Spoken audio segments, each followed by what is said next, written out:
주님을 찬양하는 것이 우리의 능력입니다. 아멘. 이 시간 함께 우리의 힘 되시고 능력 되시는 주님 앞에 우리 찬양으로 영광 돌리면서 주님의 보좌 앞으로 나가겠습니다.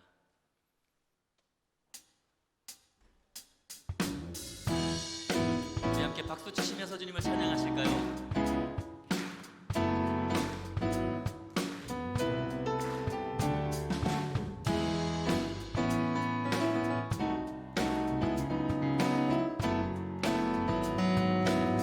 주와 같이 길 가는 것, 주와 같이 길 가는 것 즐거운 일 아닌가. 우리 주님 걸어가신 발자취를 밟게. 다시 한번 주와 같이, 주와 같이 길 가는 것 즐거운 일 아닌가. 우리 주님 걸어가신 발자취를 밟게. 한 걸음 한 걸음 한 걸음 주 예수와 함께 날마다 날마다 우리는 걷게. 어린아이 같은 우리, 어린아이 같은 우리 미련하고 약하나 주의 손에 이끌리어 생명길로 가. 한 걸음 한 걸음 한 걸음 주 예수와 날마다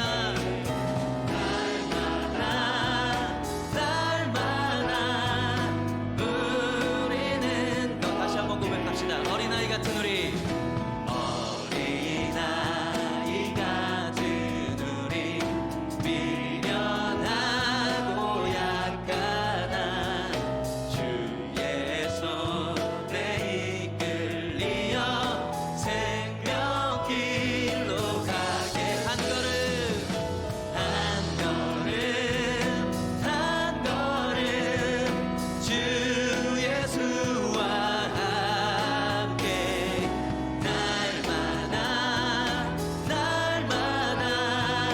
우리는 걷게. 한 걸음 한 걸음 한 걸음 주 예수와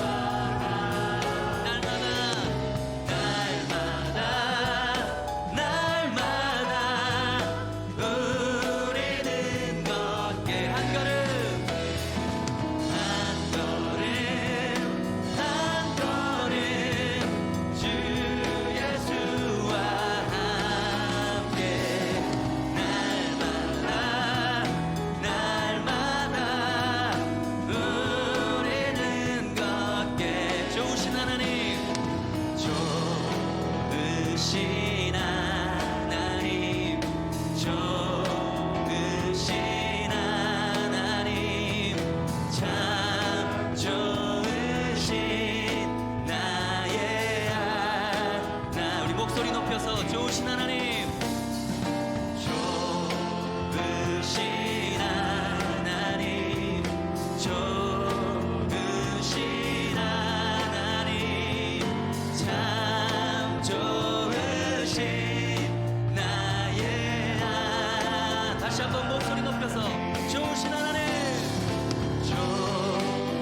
좋으신 하나님, 좋으신 하나님,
하나님께 감사와 영광의 박수 올려드리겠습니다. 할렐루야. 아멘. 신실하신 하나님을 찬양합니다. 아멘.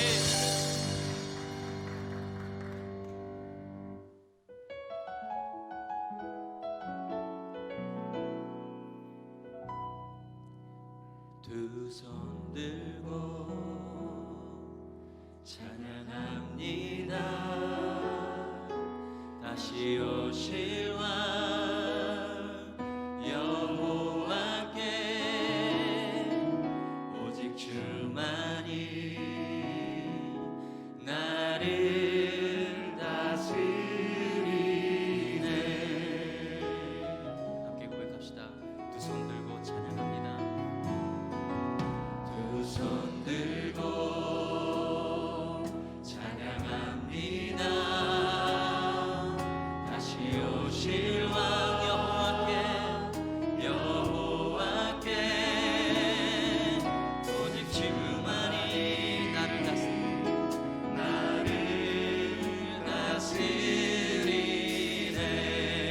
나 주님만을 섬기리. 나 주님만을 섬기리. 헛된 마음 버리고 성령이여 내 영혼 충만하게 하소서. 주님 앞에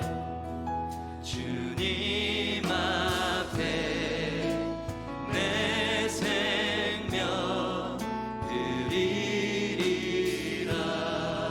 다시 한번 고백합시다. 두 손 들고 찬양합니다.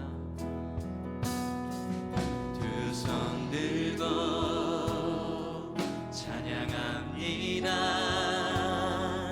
다시 오실 왕 여호와께 오직 주만이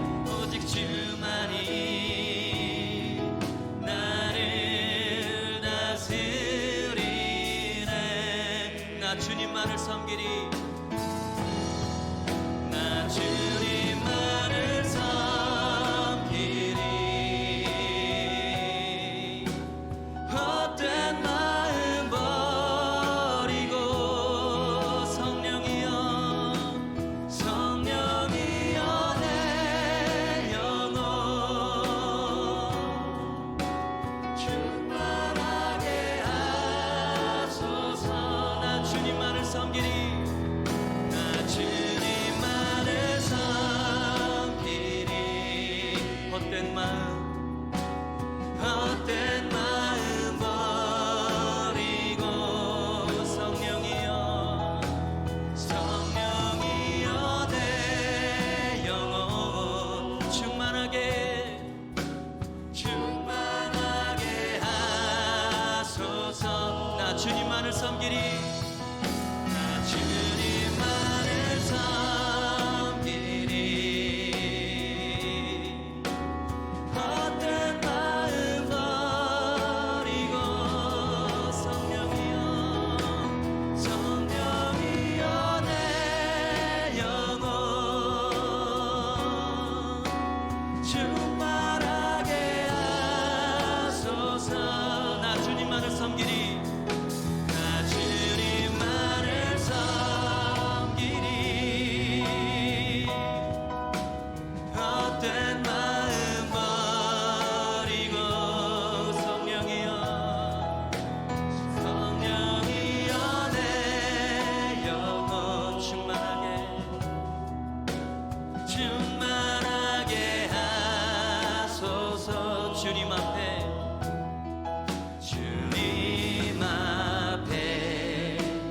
내 생명 드리리. 주님 앞에 내 생명. 주님 앞에 내 생명 드리리라. 다시 한번 주님 앞에 내 생명. 주님 앞에 내 생명 드리리라.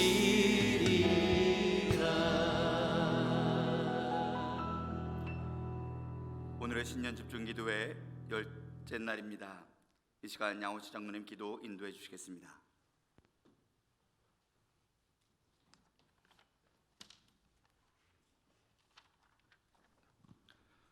사랑과 은혜가 충만하신 하나님 아버지, 오늘도 우리 빛가서 온교회 모든 성도들이 신년 집중기도로 모여 하나님께 예배를 드리게 하여 주심에 감사를 드립니다.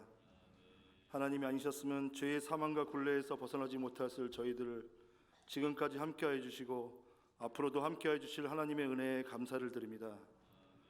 우리들의 죄를 위하여 하나뿐이신 아들 예수님을 십자가의 보혈의 피로 우리의 죄값을 사하여 주시고 부활하신 예수님을 경험케 하여 주셔서 우리의 신앙과 우리의 믿음을 더욱더 공고하게 하여 주심에 감사를 드립니다. 지금 우리가 듣고 경험하는 이 모든 예배의 말씀과 시간이 헛되지 않도록 마음의 생각과 정신을 집중케 하여 주시고 복음의 사실적 종교인 우리 기독교인들이 구원의 종교, 부활의 종교, 복음의 종교임을 깨닫고 실천해 나가도록 성령님 함께하여 주시옵소서. 빛가서 온교회를 사랑하시는 하나님 아버지, 2022년은 우리 빛가서 온교회가 115주년이 되는 해입니다. 또한 오랜 역사 이래 새로운 변화와 혁신을 선도해 나가는 빛가서 온교회가 되길 소망합니다. 하나님 말씀 안에서 교훈과 축복을 내려주시고 성도 간의 권면과 교제의 시간을 통해서 모든 것이 하나님 보시기에 아름답고 지역사회와 더 나아가 한국교회의 큰 부흥의 역할을 담당하는 교회되게 인도하여 주시옵소서. 김한원 담임 목사님의 비전과 사명이 하나님의 비전과 사명이 되어 2022년 우리 빛가서 온교회 모든 성도들이 주님 제자 되어 세상 속으로 나아가 선한 영향력을 끼치는 복음의 제자 되게 인도하여 주시옵소서. 말씀을 통해 진정한 제자 되기를 원하시는 하나님 아버지, 앞으로 진행될 빛소 성경대학을 통해서 많은 성도들이 삶을 변화시키고 하나님 나라의 교리를 제대로 알며 교회의 책임과 의무를 알고 또한 진정한 제자로서의 삶을 알아가는 시간 되게 인도하여 주시옵소서. 진행하시는 목사님들 피곤치 않게 하여 주시고 살아있는 말씀을 통해 하나님의 역사가 이루어지는 시간 되게 인도하여 주시옵소서. 다음 세대 세우시기를 원하시는 하나님 아버지, 영압으로부터 청년부에 이르기까지 아이들을 가르치시는 교육자와 교사분들에게 성령의 능력을 주사 하나님 말씀으로 잘 양육하고 가르칠 수 있도록 인도하여 주시옵소서. 어떠한 어려움 속에서도 빛과 소금의 교육부가 감사와 찬양이 늘 넘치는 젊음의 재단 되게 인도하여 주시옵소서. 오늘도 우리에게 생명의 말씀을 전하시는 김한원 담임 목사님을 간건히 붙잡아 주시고 말씀마다 우리들의 가슴 속에 하나님의 사랑을 불어넣어 주시는 생명의 시간 되게 인도하여 주시옵소서. 하나님께 올려드리는 118여 전도 임원들의 찬양을 받아 주시옵시며 홀로 영광 받아 주시옵소서. 우리의 생명이시며 우리의 길이신 예수님 이름으로 기도드립니다. 아멘.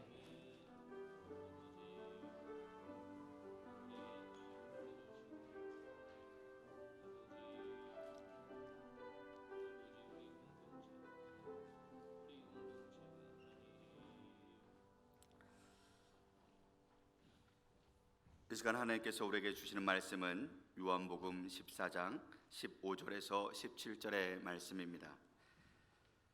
요한복음 14장 15절에서 17절의 말씀, 하나님의 말씀에 귀를 기울여 주시기 바랍니다.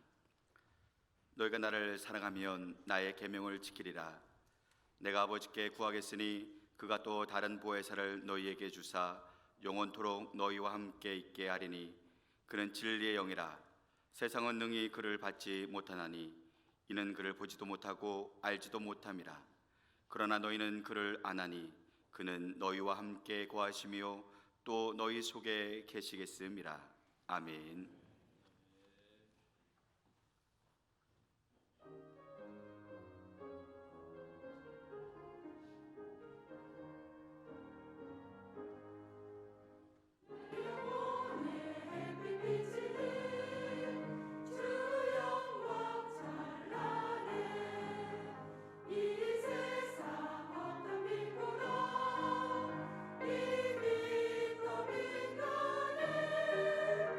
주여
하나님께 영광의 박수 올립니다. 아멘. 우리 18 여전도회 모두 다 아름답고 귀하신 분들이네요. 어쩌면은 이 새벽 예배 특성 여러 번 쓰셨을지도 모르겠어요. 여전도회만 마음이 하나가 되면은 우리 교회는 소도 잡습니다. 뭐든지 해요. 저분들이 일꾼입니다. 사명 잘 감당하시도록 우리 여전도회 임원들, 우리 여전도회 회원들에게 격려의 박수하겠습니다.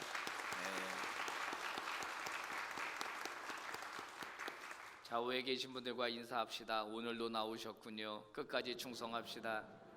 네. 우리 아이들도 많이 나왔어요.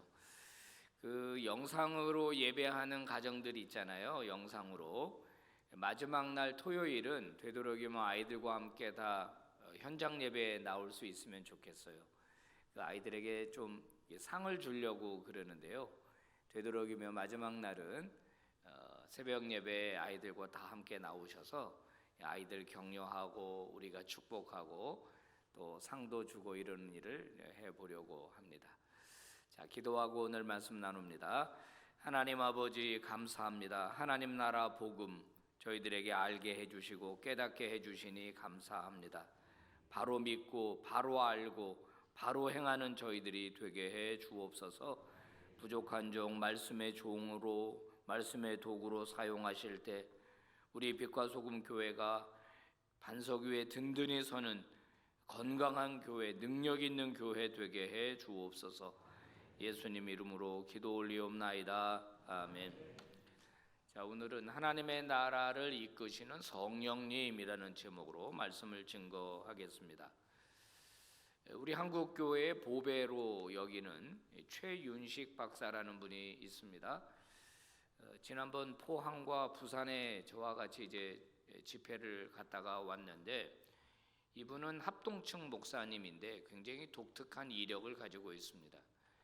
미국에 유학을 가서 신학을 공부한 게 아니라 미래학을 공부했어요.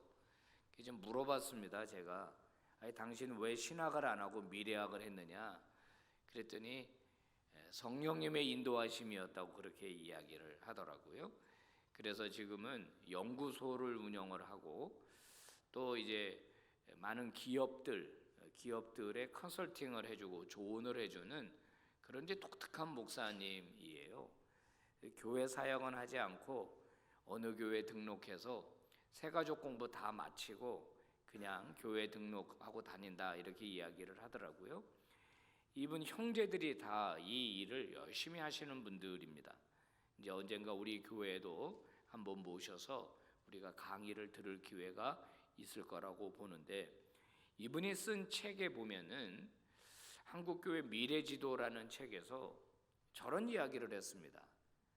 2028년에 한국교회는 몰락한다. 28년이면 지금 2022년이니까 6년 남았습니다. 단 조건이 있어요. 이대로 간다면 한국교회가 변하지 않고 만약에 이대로 간다면 2028년이 되면 한국교회는 몰락한다. 근거가 있을 거 아니겠습니까? 근거가? 아니 그냥 점쟁이도 아니고 그냥 말하면은 안 되겠죠. 이분이 말하는 근거는 재정적인 위기입니다. 재정의 위기가 찾아오게 되면은 교회가 몰락한다 이런 얘기를 하고 있는데 벌써 시작이 된 것 같습니다. 그때는 코로나가 전제되지 않았을 상태였거든요. 최근에 많은 교회가 부도로 넘어가고 있습니다. 교회는 너무 크게 지었는데요. 코로나가 와가지고 성도들이 더 이상 교회에 나오지 않고 헌금도 하지 않는 겁니다. 그만큼 어떤 교회 성도들은 성도가 아닌 거예요. 그냥 처치 멤버지 성도라고 보기가 어려운 거죠. 아니 코로나가 왔다고 예배도 안 드리고 헌금도 안 하고 성도로서 해야 할 의무를 하지 않는다면 그게 성도겠습니까?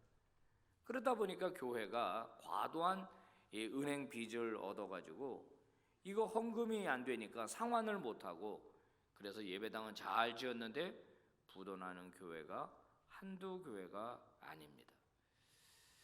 성도 여러분, 우리 교회는 어떻게 돼야 되겠습니까? 여러분, 중요한 것은 바로 여러분입니다. 성도가 성도다워질 때 교회는 건강하게 설 수가 있는 거예요.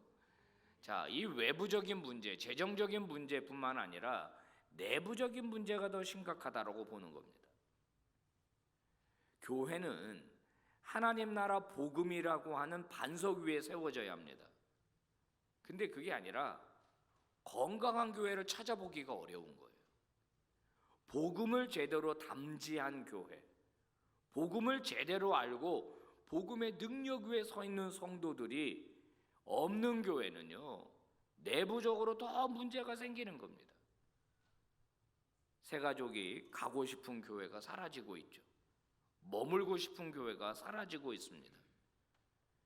직분이 사명이 아니라 계급이 돼버리는 교회, 그리고 비본질이 본질의 자리에 차지해버린 그런 교회들은요, 전부 다 어려워지게 돼 있습니다. 왜 그렇습니까? 주님이 원하시는 교회가 아니기 때문에 그래요.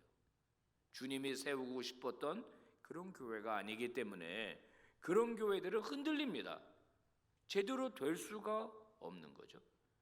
자, 목회자들은 종교 권력에 빠져 있습니다.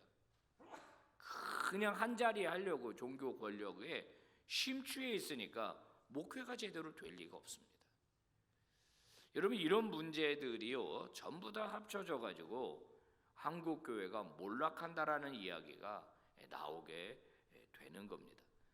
자, 오늘 우리가 요한복음 14장을 짧게 본문을 읽었는데, 오늘 본문에도 제자들은 위기에 처해져 버렸습니다. 제자들이 맞은 위기는 어떤 위기냐면 예수님이 떠나신다는 겁니다. 예수님이 제자들을 떠나신다는 이야기를 하고 있어요. 오늘 본문 2절하고 12절을 보니까 예수님이 내가 간다, 아버지께로 간다라고 말하면서 이제 제자들과 결별할 것이다 라고 말하고 있습니다. 이건 예수님의 십자가 죽음을 말하는 거잖아요. 근데 제자들은 지금 아직 인지를 하지 못하고 있습니다. 자, 예수님이 뭐라고 제자들에게 고지를 했느냐? 이제 앞으로 얼마 있지 않으면 내가 예루살렘에 올라갈 텐데, 예루살렘에 올라가면 저들이 나를 체포할 거다. 그러면 내가 곤욕을 당하게 되고 결국은 십자가에 달려 죽을 거다라는 이야기를 예수님이 하시는 겁니다. 여러분, 이게 얼마나 황당한 이야기입니까? 제자들은 아직 예수님이 떠나시고 난 다음에 자기들 스스로 신앙 공동체를 꾸려갈 만한 준비가 되어 있지 않습니다. 마치 그 10대 아이들, 철 모르는 아이들 남겨놓고 아버지가 중병에 걸려서 세상을 떠나시는 것 같은 그런 가정과 같은 그런 분위기입니다. 이제 제자들은 어떻게 해야 될까요?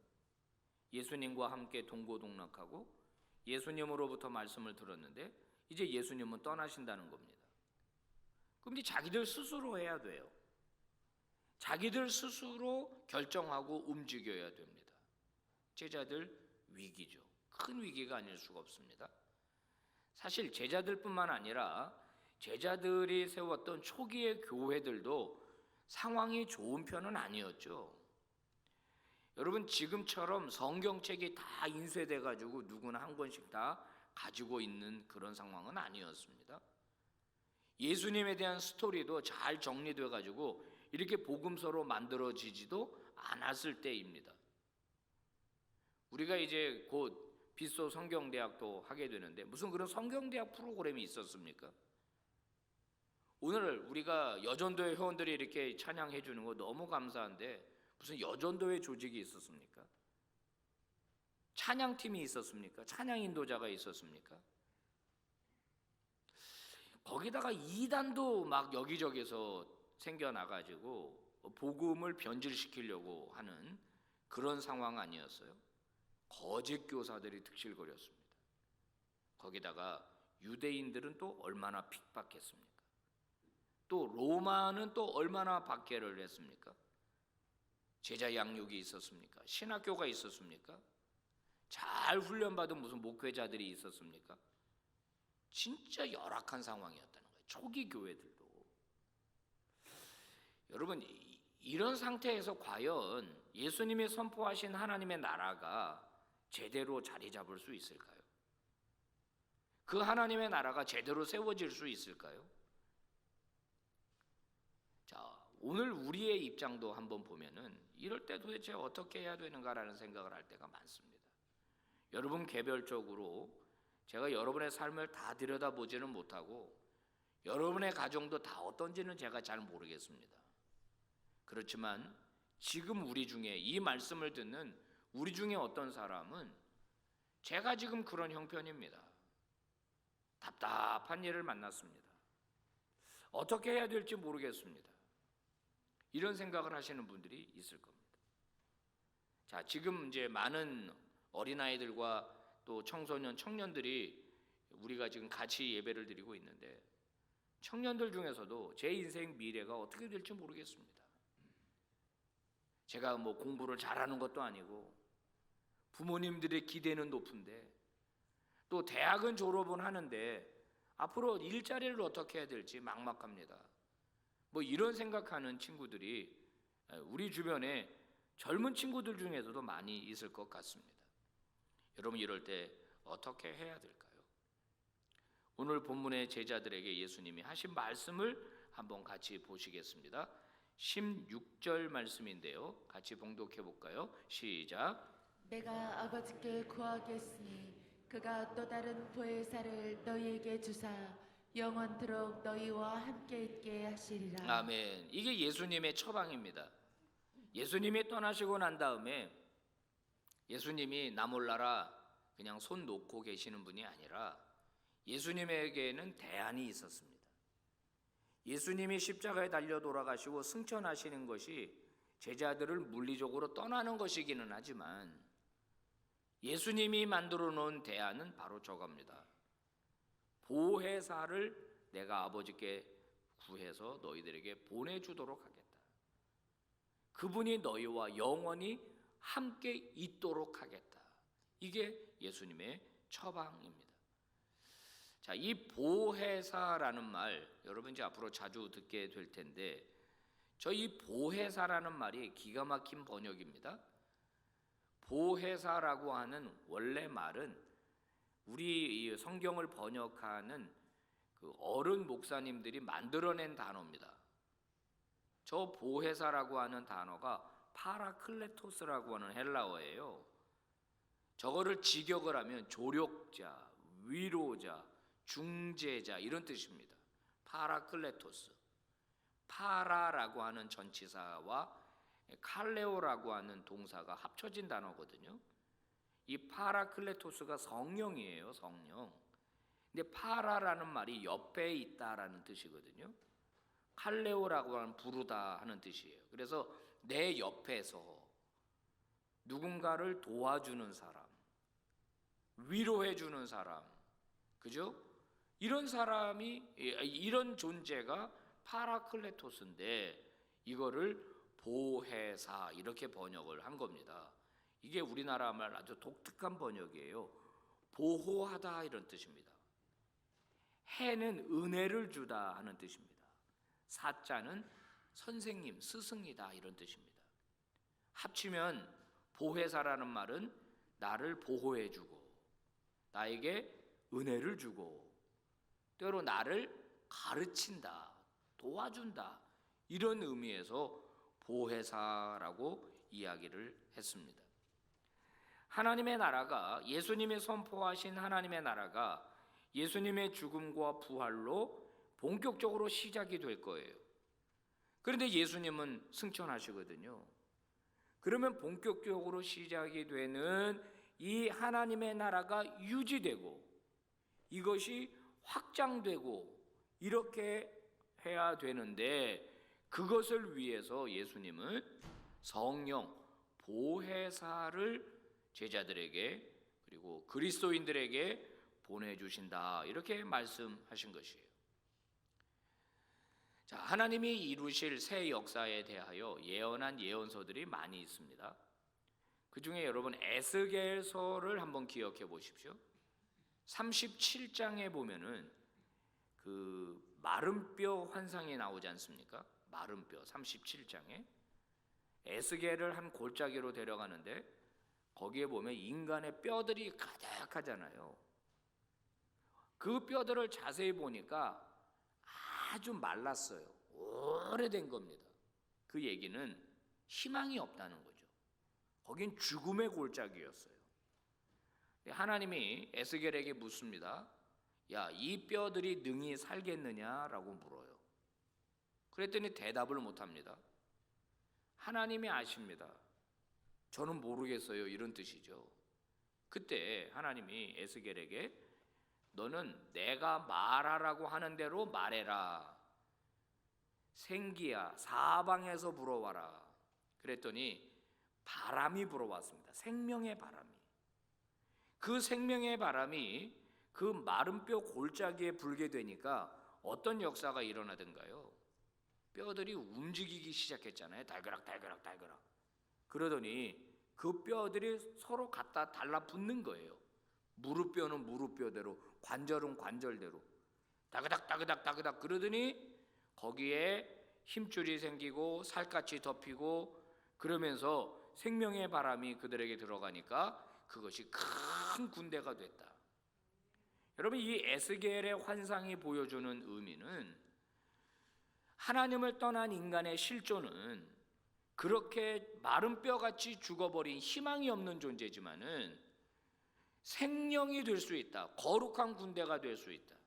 하나님이 흙으로 사람을 빚어가지고 놓고 그 코에 생기를 불어넣으니까 생명이 된지라고 창세기의 증언 아닙니까? 마른 뼈 같은데 성령의 바람이 부니까 큰 군대가 되더라는 거예요. 오순절 마가다락방에서 뭐가 불어왔습니까? 급하고 강한 바람 소리가 불어왔어요.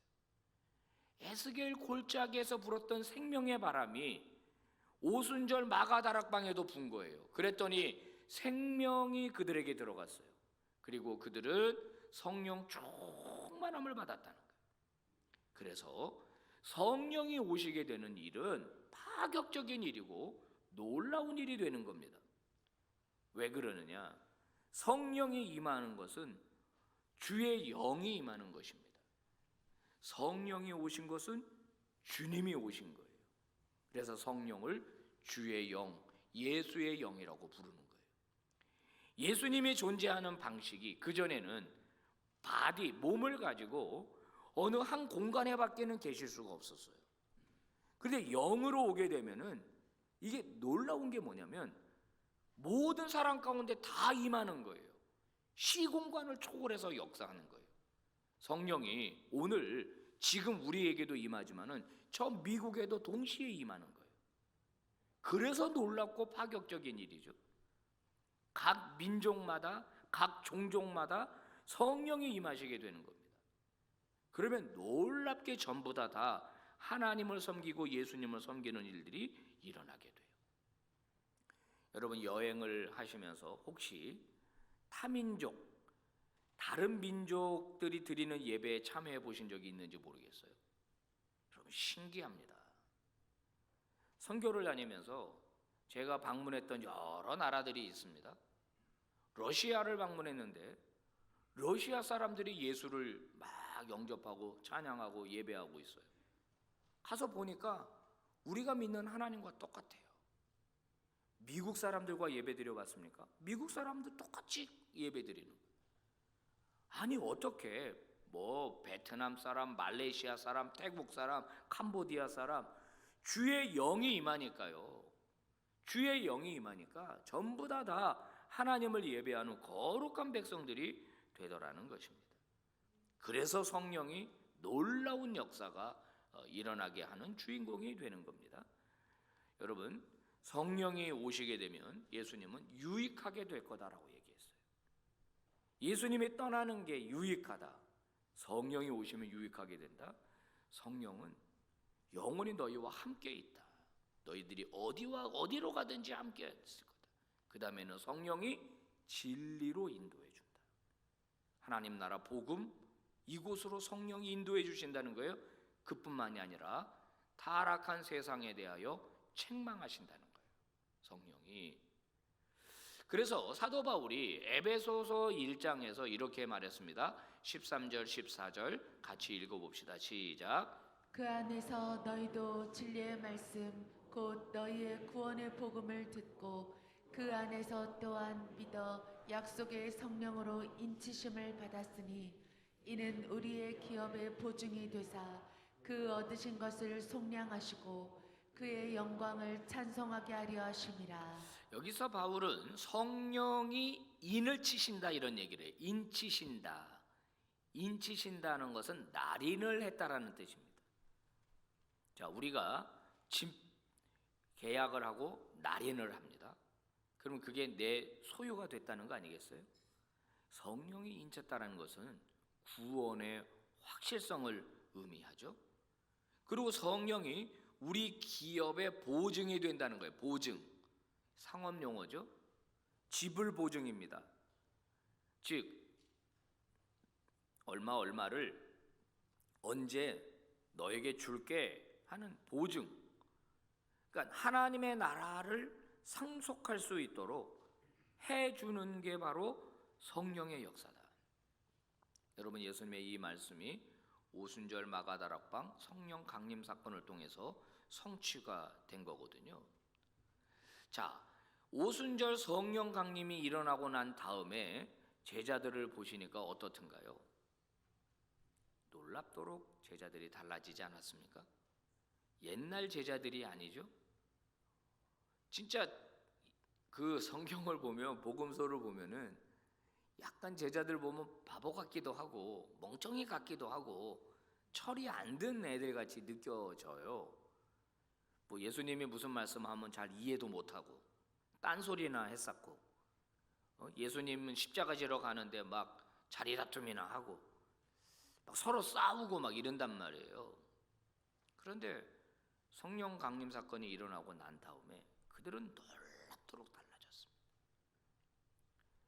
굉장히 강해졌죠. 그리고 굉장히 지혜로워졌습니다. 그리고 유대인들이 박해를 했는데도 두려워하지를 않아요. 당당합니다. 아니, 박해를 받으면 도망을 가거나 숨거나 포기해야 되는데 당당하게 가슴을 펴고 맞서는 거예요. 그리고 십자가 복음을 가지고 전도하기 시작합니다. 예수님이 하나님의 아들이다. 그분이 우리에게 하나님의 나라를 가져왔다. 예수를 믿어라. 그리하면 너도 하나님 나라 백성이 될 수 있다. 자, 그게 바로 제자들이 보여준 태도이거든요. 어저께 이제 수요일 저녁에 이제 사도행전 15장을 우리가 이제 살펴봤습니다. 사도행전 1장부터 15장까지 오면서 복음이 어떻게 예루살렘이라고 하는 울타리를 벗어나서 열방으로 퍼져나가고 있는지를 살펴보았거든요. 이 십자가 복음을 가지고 제자들이 사마리아에도 가는 겁니다. 다른 유대인들 중에 바리새파 사람들이 교회 안으로 들어오는 겁니다. 그뿐만 아니라 1차, 2차, 3차 그 당시 로마의 중심부, 로마 제국의 중심부인 로마까지 복음을 가지고 들어가거든요. 가는 곳마다 놀라운 성령의 역사가 나타나서 뭐 기적이 일어나고 회심하게 되고 주께로 돌아오는 역사들이 일어났습니다. 초기 교회는 모든 여건이 좋지 않았습니다. 그런데 성령을 붙들었어요. 성령을 붙들었더니 지혜로워지고 용감해지고 그리고 규모 있게 되고 또 부드러워지고 도저히 일어날 수 없는 일들이 그들 통해서 일어나게 되고 저 팔레스틴 땅에 아무도 주목하지 않았던 예루살렘이라고 하는 작은 도시가 뒤집어지고 예루살렘이 뒤집어지고 그뿐만 아니라 결국은 로마가 뒤집어지는 놀라운 역사를 일으켰다는 거예요. 사회과학적으로 아무리 분석하고 아무리 살펴봐도 도저히 납득할 수 없는 일이 일어났어요. 이유는 하나입니다. 성령을 붙들었기 때문이에요. 여러분, 기독교는 하나님의 나라는 모든 여건이 다 좋아서 성장한 게 아닙니다. 척박할 때도, 어렵고 힘들 때도 하나님의 나라는 역동적으로 움직였습니다. 이유는 성령님이. 그때 기독교는 순결했고 능력이 있었습니다. 근데 역설적이게도 2000년의 역사를 공부해 보면 상황이 좋아지니까, 예? 그러니까 기독교가 타락하더라고요. 은과 금은 내게 없거니와 내게 있는 것으로 내게 주노니, 그럴 때는 역사가 일어났는데 교회 창고 안에 은과 금이 넘치니까, 저 바티칸 가보세요.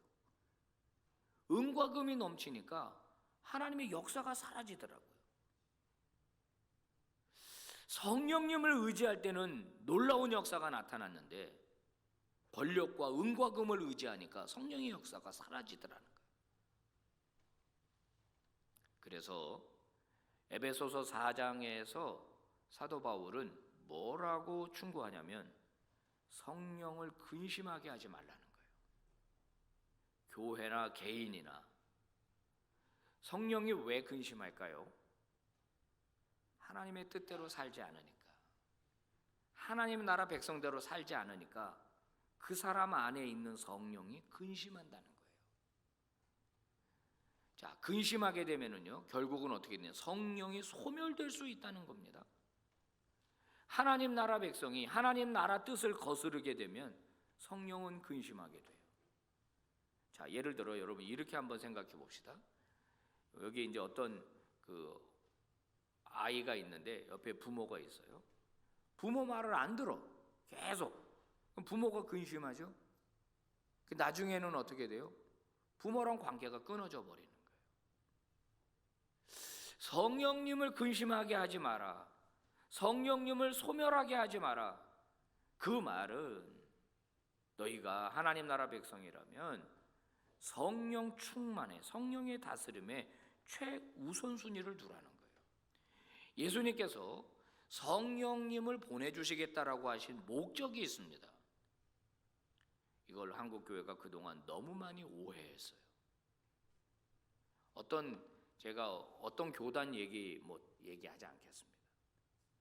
성령을 마치 방언을 말하는 거랑 동일시했단 말이에요. 방언이나 말하게 하려고 성령이 오신 게 아닙니다. 전에 예언하고 성령 춤을 추고 영설하고 무슨 알아보지도 못하는 그런 글을 쓰고 그런 게 한참 유행이었거든요, 한국교회. 그게 성령을 보내주신 이유입니까? 춤이나 추라고? 아무도 알아보지 못하는 글이나 쓰라고 성령을 보내주신 건가요? 병고침의 은사 있습니다. 그 외에 여러 은사들이 있습니다. 여러분, 성령님을 보내주신 이유는 그런 거나 하라고 보내주신 게 아니에요. 그거는 성령의 임재 가운데 나타나는 하나의 결과들이지 그게 목적이 아니에요. 성령을 보내주신 이유는 성령의 다스림을 받게 하려고 한 것입니다. 다스림. 성령 충만, 성령을 소멸하지 말라 그러니까 성령을 물질적인 것으로 오해 많이 하죠. 핸드폰 배터리가 다 닳으면 풀로 충전하기 위해서 코드를 꼽는 것처럼 성령을 물질적인 것으로 오해하게 되면은 성령을 제가 교회 와서 충전해야 되는 걸로, 그게 아니고 성령은 인격적인 존재니까 성령의 음성에 순종하는 것이에요. 순종. 그게 다스림이에요. 다스리게 되면은 성령이 우리 안에서 내주하게 돼요. 내주. 그 사람은 항상 성령과 동행하는 거예요. 그래서 늘 성령과 소통을 합니다. 성령님은 하나님의 말씀으로 우리에게 교훈을 주시죠. 야, 너 그렇게 하면 되겠냐? 성령이 내 안에 음성을 들려주시는, 이걸 들을 수 있어야 돼요. 내 안에 내주하시는 성령님이 나한테 어떤 생각이나 말을 건다는 거를 우리가 인식할 수 있어야 되는 거예요. 그럴 때 성령님이 이걸 원하시지 않는구나 하면 멈출 수 있어야 되는 거예요. 이 성령님이 자꾸 원하는 거예요. 야, 너 예를 들어서입니다. 너 이번에 돈 많이 벌었잖아. 그러면은 그 중에 일부를 좀 가난한 사람도 돕고 복음 확장하는 일에 좀 쓰면 안 되겠냐? 너 지금 뭐 우리 찬양팀이 이렇게 막 너 하나님이 이런 은사를 주셨잖아. 너 그럼 이거 하나님이 영광 돌리는 일 좀 하면 안 되겠냐? 혹시 너 교회학교 교사가 부족하다는데 이번에 너 교회학교 교사로 한번 섬겨보지 않겠느냐? 이런 성령님의 내 마음에서 얘기하시는 이 음성을 들을 수 있어야 되는 거예요. 그거는 내주하시는 성령님을 인식하는 겁니다. 성령님은 또 다른 인격적 존재로 우리 안에 역사하죠. 그래서 말씀을 들을 때 하나님의 뜻을 알게 되고 그것을 움직일 수 있도록 돕는 것이 성령의 우리 안에서의 내적인 동기부여 역사고, 찬양을 부르다가 기도를 하다가 뜨거운 성령께서 내 안에 계속 말씀하시는 것을 알게 돼요. 곤고한 일을 만나고 고통스러운 일을 만날 때 성령님이 말할 수 없는 위로를 주시기도 하거든요. 그러니까 성령의 다스림을 받지 않으면 신앙생활이 불가능한 거예요. 불가능해요.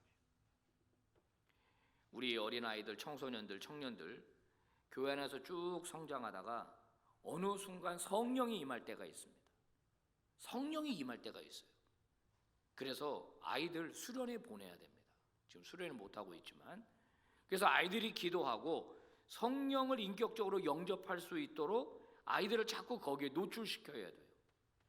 아이가 성령을 받으면요, 게임은 끝납니다. 지가 알아서 공부해요. 성령이 임하면 이제 성령께서 그에게 역사하니까 이제 성령의 다스림을 따라 자기가 알아서 결정하며 살아가는 존재가 되는 겁니다. 성도 여러분, 성령님께서는 이 땅에 하나님의 나라가 온전히 임할 때까지 그 한 개인을 다스리십니다. 그리고 공동체를 다스리시는 거예요. 그리고 주도적으로 역사하시는 거예요. 그러니까 우리는 어떻게 해야 되느냐? 주도권을 양도해야 돼요. 내 인생의 주도권을 성령님에게 양도해야 돼요. 성령님, 저 어떻게 해야 될까요? 제 인생 어떻게 해야 될까요? 저 뭐를 전공하면 좋을까요? 제가 이럴 때 어떻게 행동하면 좋을까요? 그리고 늘 그 성령을 갈망하는 거예요. 성령님, 나에게 지혜를 주십시오. 저에게 지혜를 주십시오. 그렇게 되면은 그 성령님이 저와 여러분의 인생을 끌고 갈 것이고 우리 교회를 끌고 갈 것입니다. 특별히 교회는, 우리 장로교회는 교회 중요한 결정을 당회에서 합니다. 그죠? 그럼 당회는 당회원이 있어요. 그분이 장로님들이죠. 자, 장로님들이 성령 충만하지 않으면 다른 것에 충만하게 돼 있어요. 그러면 잘못된 결정을 내릴 확률이 높아지는 거예요. 그래서 성경에 지도자를 뽑을 때 항상 그 사람이 성령 충만한 사람인지 봐라. 그런 사람을 지도자로 뽑아라라고 얘기하고 있는 거잖아요. 자, 재직회에서 중요한 결정을 합니다. 그러면 재직들이 다 성령 충만해야 되겠죠. 그래야 하나님의 뜻을 따라가지 않겠어요? 공동의회 18세 이상의 세례교인입니다. 성도들이 성령 충만해야 공동회에서 중요한 결정을 할 때 하나님의 뜻을 따라가지 않겠어요? 여러분, 우리 인생도 마찬가지고 우리 교회도 마찬가지고 성령님이 우리를 끌고 갈 것입니다. 그 성령님 음성에 순복하는 여러분 되시기를 예수 그리스도의 이름으로 축복합니다. 자, 오늘 말씀 같이 한번 마지막 봉독합니다. 시작. 내 이름으로 보내실 성령, 그가 너희에게 모든 것을 가르치고 내가 너희에게 말한 모든 것을 생각나게 하리라. 아멘. 기도합니다. 하나님 아버지, 감사합니다. 오늘 이 아침에도 성령님에 대하여 우리에게 말씀해 주시니 감사합니다. 성령을 의지하는 성도 되게 해 주옵소서. 성령을 의지하는 개인들이 다 되게 하여 주옵소서. 특별히 우리 어린 생명들, 청소년들, 우리 청년들, 저들의 인생을 성령님에게 온전히 맡겨드리고 성령님이 지시하심을 따라 거룩하게 살아가는 주의 백성들 되게 해주시기를 원합니다. 아버지, 우리 빛과 소금 교회가 성령 충만한 교회가 되기를 원합니다. 모든 목회자들과 모든 장로님들과 모든 재직들, 모든 성도가 성령으로 충만하여서 하나님이 원하시는 일을 기쁘게 행하는 그런 신앙 공동체가 되게 해 주시옵소서. 오늘도 이 아침에 귀한 예물 드린 손길들 두 손 얹고 축복하며 기도합니다. 저들의 마음의 소원, 기도의 제목을 들어주시고 감사하는 자에게 더 많은 감사가 넘치게 해 주시옵시고 그것이 저들의 간증이 되게 하시고 찬양이 되게 해 주시옵소서. 예수 그리스도의 이름으로 기도 올리옵나이다. 아멘. 예배 마쳤습니다. 여러분 이제 자유롭게 기도하시다가 여러분 가정으로 돌아가시기를 바랍니다. 감사합니다.